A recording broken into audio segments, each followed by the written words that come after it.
Assalamualaikum warahmatullahi wabarakatuh. Halo semuanya, selamat siang. Perkenalkan, nama saya Indah Mufidah, NIM 123010032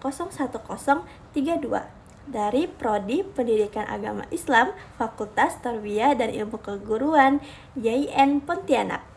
Di sini, saya ingin membuat video memenuhi ulangan tengah semester pada mata kuliah Praktek Bisnis Pendidikan, yaitu Ibu Dr. Misdah. Halo Bunda, apa kabarnya? Baiklah kawan-kawan, yuk simak pertanyaan berikut. Ada 3 soal yang diberikan kepada saya. Yang pertama, jelaskan dalil yang berkaitan dengan urgensi kewirausahaan dalam bidang pendidikan. Pertanyaan kedua, jelaskan faktor-faktor yang mempengaruhi keberhasilan pengelolaan bisnis pendidikan. Dan yang terakhir, yang ketiga, jelaskan oleh saudara strategi menjaga keseimbangan peluang bisnis pendidikan antara keuntungan dan rugi dualisme pendidikan. Baiklah, saya jawab pertanyaan pertama ya. Kewirausahaan dalam pendidikan bukan sekedar mencari keuntungan materi, melainkan upaya kreatif dan inovatif untuk mengoptimalkan potensi pendidikan Islam agar mandiri secara finansial dan bermutu tinggi.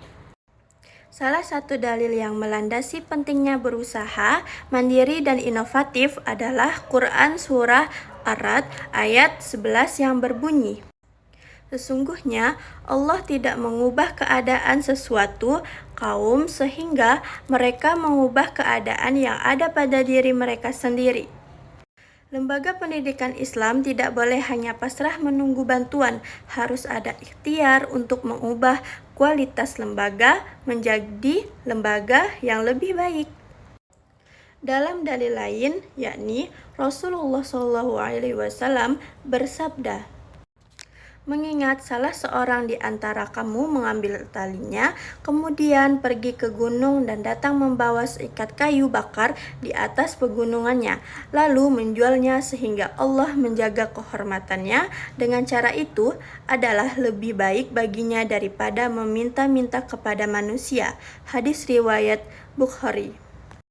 Kemandirian lembaga mengurangi ketergantungan pada donatur atau pemerintah sehingga lembaga memiliki kebebasan dalam menentukan arah kebijakan mutunya.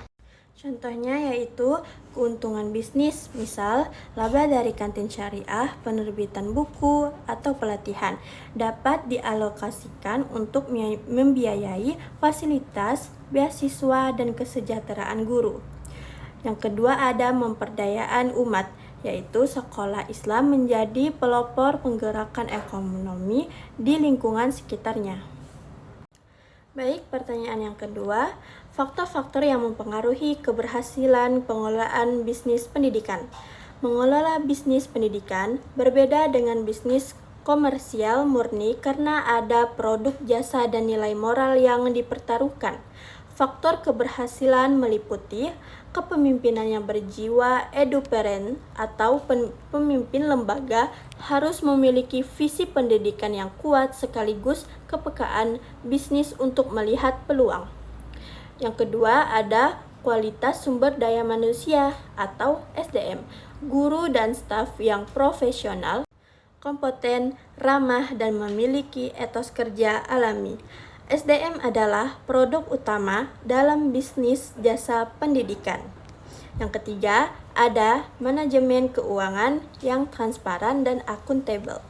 Pengelolaan arus kas atau cash flow yang rapi, harus ada pemisahan yang jelas antara dana operasional pendidikan dan dana pengembangan bisnis. Inovasi dan diferensial produk, yaitu lembaga harus memiliki keunggulan kompetitif, misalnya program tahfiz digital, bilingual atau kurikulum berbasis kewirausahaan yang membedakannya dari sekolah lain. Pemasaran atau marketing berbasis nilai dan kepercayaan, membangun brand image yang positif melalui testimoni alumni, presentasi, dan pemanfaatan media sosial secara profesional. Baik, untuk jawaban yang terakhir, yang nomor 3, yaitu strategi menjaga keseimbangan antara keuntungan dan idealisme pendidikan. Ini adalah tantangan terbesar dalam praktek bisnis pendidikan. Jangan sampai komersialisasi mengorbankan kualitas moral dan aksesibilitas pendidikan Islam. Menerapkan konsep social enterprise atau kewirausahaan sosial. Yang pertama, ada bisnis pendidikan harus dipandang sebagai entitas sosial yang mencari keuntungan atau profit. Namun, keuntungan tersebut, teman-teman, dikembalikan lagi untuk kepentingan sosial seperti subsidi silang bagi siswa kurang mampu. Yang kedua, ada prinsip etika bisnis Islam, menghindari praktik ketidakjelasan, eksploitasi, biaya yang berlebihan, dan memastikan bahwa setiap biaya yang dikeluarkan orang tua murid berbanding lurus dengan fasilitas dan mutu yang diterima. Nah, yang ketiga ada memisahkan unit bisnis dengan unit akademik. Sekolah atau madrasah fokus pada kurikulum, moral, dan pengajaran atau idealisme. Sementara itu, unit bisnis seperti koperasi, catering, atau jasa transportasi atau training cancer itu dikelola oleh manajemen terpisah agar tidak mengganggu fokus belajar mengajar. Yang keempat, ada menetapkan kota afirmatif atau beasiswa. Menjaga idealisme bahwa pendidikan adalah hak semua umat dengan cara menyisihkan minimal 10 atau 20% dari keuntungan bisnis atau kota bangku sekolah untuk anak-anak yatim atau piatu dan dufa atau secara gratis gitu.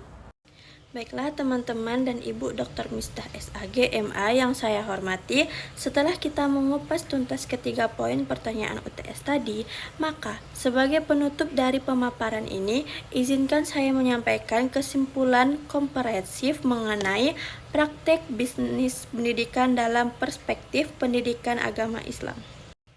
Secara garis besar, kita dapat menyimpulkan bahwa kewirausahaan dalam bidang pendidikan atau eduprehensip bukanlah sebuah bentuk komersialisasi pendidikan yang negatif, melainkan sebuah ikhtiar strategis, inovatif, dan mandiri yang sangat dianjurkan dalam Islam. Pertama, dari aspek teologis dan urgensi, dalil Al-Quran dan hadis telah mengajarkan kita tentang pentingnya etos kerja, kemandirian finansial, dan semangat untuk melakukan perubahan atau movement of change. Lembaga pendidikan Islam tidak boleh selamanya berada dalam posisi tangan di bawah atau bergantung penuh pada bantuan pihak luar.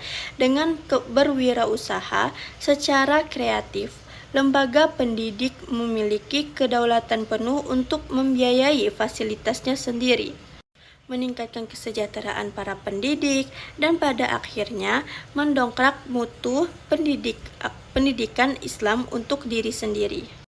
Kedua, dari aspek manajerial, keberhasilan pengelolaan bisnis pendidikan tidak terjadi secara instan.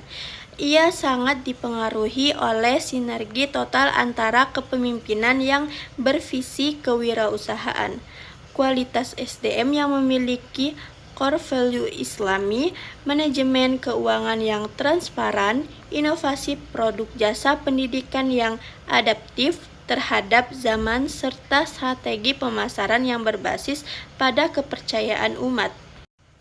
Jika faktor-faktor ini dikelola dengan profesional, maka bisnis pendidikan akan tumbuh menjadi pilar ekonomi yang kokoh bagi lembaga tersebut. Ketiga, dari aspek etika dan spiritual, tantangan terbesar kita adalah menjaga keseimbangan antara keuntungan finansial atau profit dan idealisme pendidikan atau prophetic mission. Kesimpulan penting yang harus kita pegang adalah bahwa keuntungan dalam bisnis pendidikan bukanlah tujuan akhir, melainkan alat atau sarana untuk mencapai tujuan yang lebih mulia, yaitu mencerdaskan kehidupan umat dan melahirkan generasi yang berakhlakul karimah.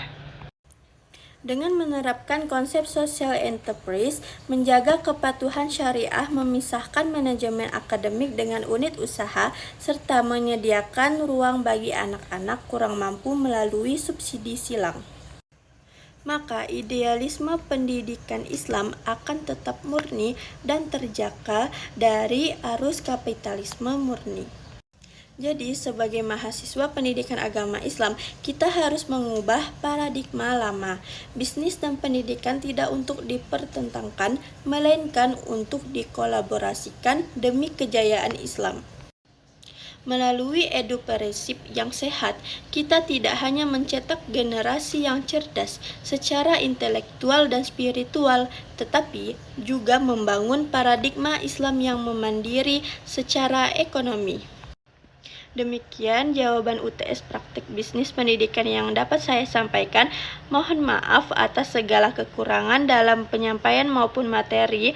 Terima kasih kepada dosen pengampu kita, Ibu Dr. Misdah SAG MA atas ilmu dan bimbingannya selama perkuliahan ini. Saya akhiri, wabillahi taufik wal hidayah. Wassalamualaikum warahmatullahi wabarakatuh. Bye-bye semuanya.